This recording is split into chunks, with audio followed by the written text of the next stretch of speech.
Le projet maquette, à la base, est un projet d'étude d'Artefix pour la réalisation d'une miniature, un décor réel, et donc timé sur 4 semaines par une équipe de 19.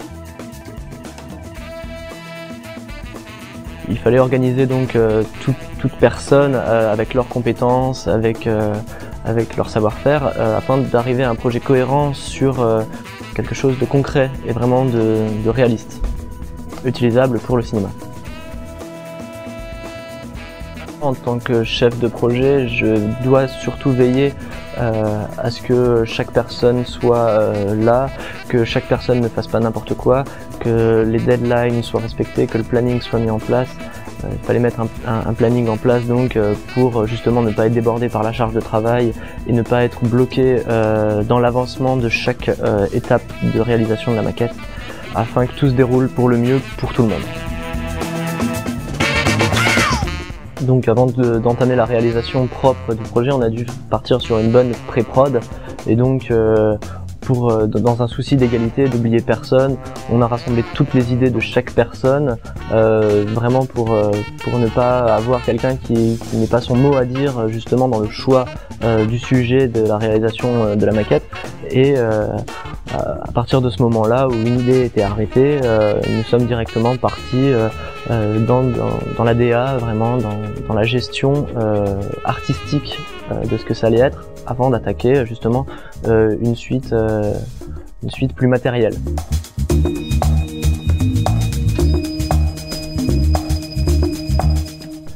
Lors du brainstorming, quand on avait choisi la cité indigène, on avait eu des images de King Kong comme référence. Donc ça m'a permis avec l'équipe de direction artistique d'accélérer nos recherches sur ce thème-là. Donc on s'est très vite mis d'accord pour choisir la civilisation Inca et Maya comme référence. Donc ça nous permettait d'établir une architecture déjà. Donc au niveau des maisons, des monuments, donc on avait fait un temple maya en forme de pyramide aztèque. Ensuite pour la place du village, nous avons choisi comme référence un calendrier maya. Donc quelque chose qui était assez abouti visuellement avec pas mal de détails. Donc après avoir choisi la civilisation maya comme référence de base, avec l'équipe de direction artistique, nous avons commencé à faire des croquis de la maquette. Donc pour délimiter la place que prendrait la cité dans la maquette.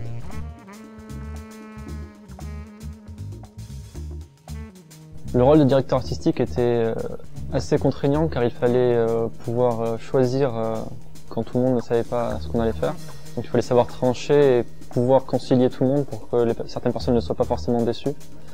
Donc par exemple, à la base la maquette devait être ronde pour permettre de pouvoir tourner autour et de prendre des photos de tous les angles de vue.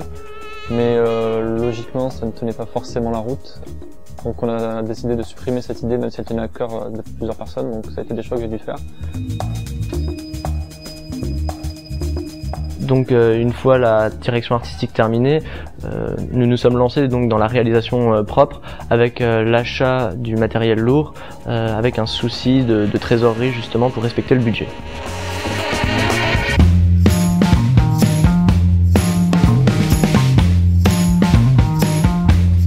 Donc là on est venu dans un magasin de bricolage pour faire en fait la structure qui va soutenir notre falaise, qui va être constituée de 2 planches et qu'on va monter avec des tasseaux pour faire comme une boîte.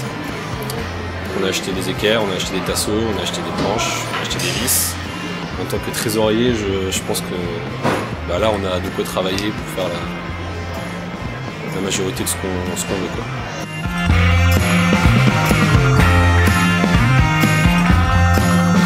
Une fois le matériel acheté, on a vraiment entamé la construction dans le sens large du terme.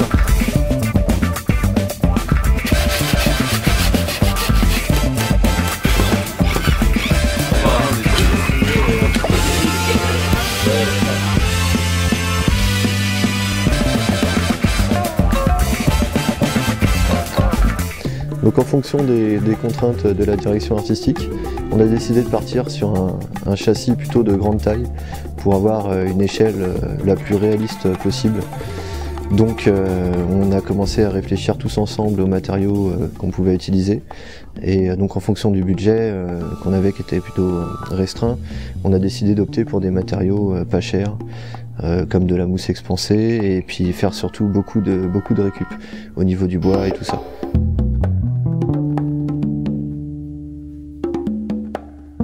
Donc on a pensé au transport, on a renforcé le châssis d'origine qui était une plaque plutôt fine. Donc on a rajouté des tasseaux sur le dessous pour avoir vraiment quelque chose de costaud pour le transport, et surtout que toute la déco qu'on a fait dessus ne parte pas, ne bouge pas en fait.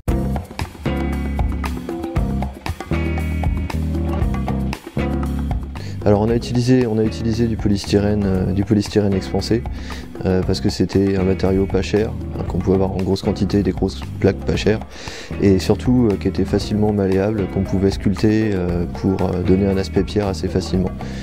Donc c'est pour ça qu'on a choisi ce matériau, et c'est vrai que en plus du bois, c'est notre deuxième matériau principal.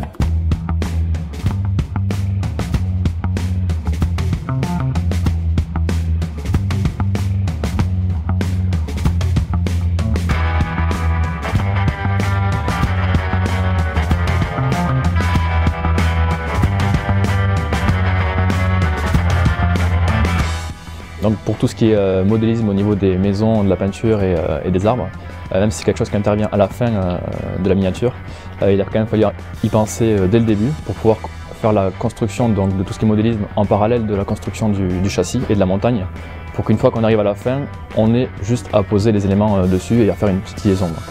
Donc pour les miniatures, c'était une échelle vraiment très petite. Pour les arbres, on est parti sur du raisin et du flocage. Et les maisons, on est parti sur du plâtre pour pouvoir sculpter donc un matériau assez dur, pour sculpter les briques une par une et avoir un détail assez élevé, même si les maisons sont assez petites et font juste un centimètre cube. En fait.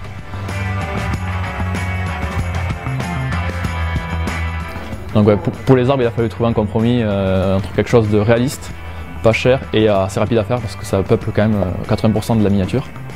Donc on est parti sur des grappes de raisin. Donc là aussi, il a fallu faire un gros stock. Donc on était dans des vignes pour ramasser les restes. Et donc il suffit juste de couper la grappe de raisin d'un centimètre de hauteur par rapport à l'échelle et de mettre des points de colle dessus et coller par-dessus donc pour faire le feuillage du flocage vert. Et voilà, comme ça, faire les arbres un par un pour avoir un effet de masse mais quelque chose d'assez détaillé de loin et de près.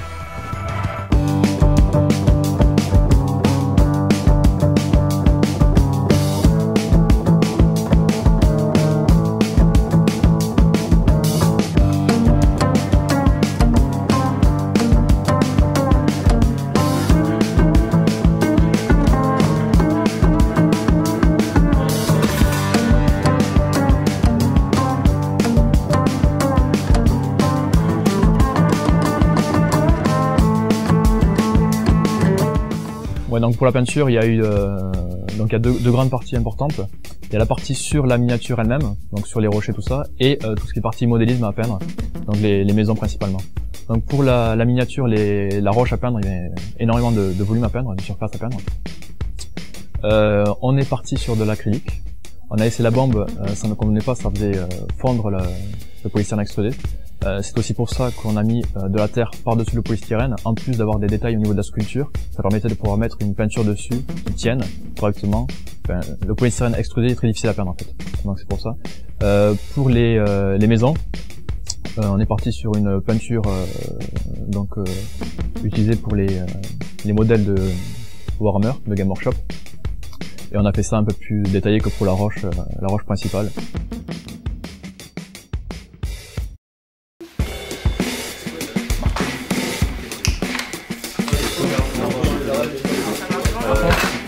C'est une verticale. Ouais. En fait là on est en séance de réunion pré-shoot avec les différents responsables qui signent les storyboards des réalisateurs.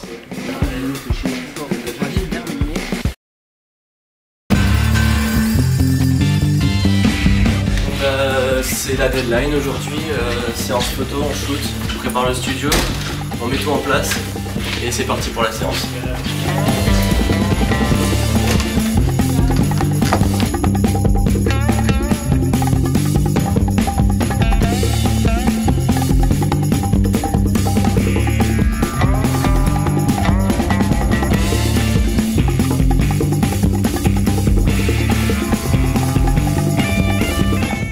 voilà, la prise de vue ça passe assez bien là, ils sont en train de définir les cadrages.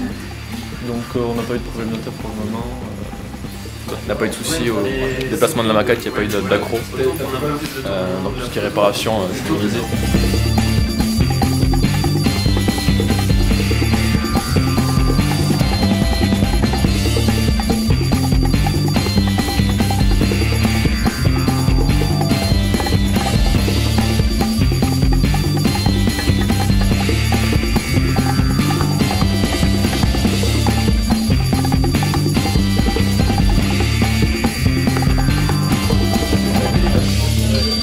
On lui valide celle-là. On valide ça. On valide ça. Ok. Il est un peu long à porter, mais ça.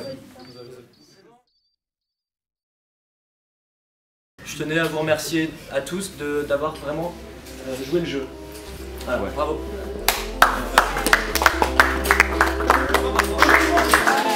On est les bons.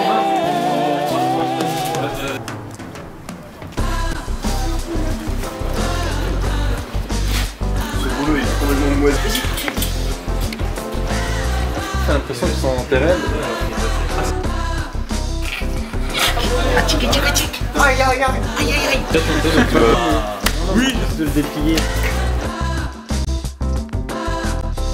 All you used to do was put me down, but I found a way to pick myself up off the ground. And all you used to do was criticize me, but now I find a good and I emphasize it. See, you would always get so sensitive and try to turn your transgressions into my guiltiness, but now I'm certain of the way I live and what I'm responsible for in this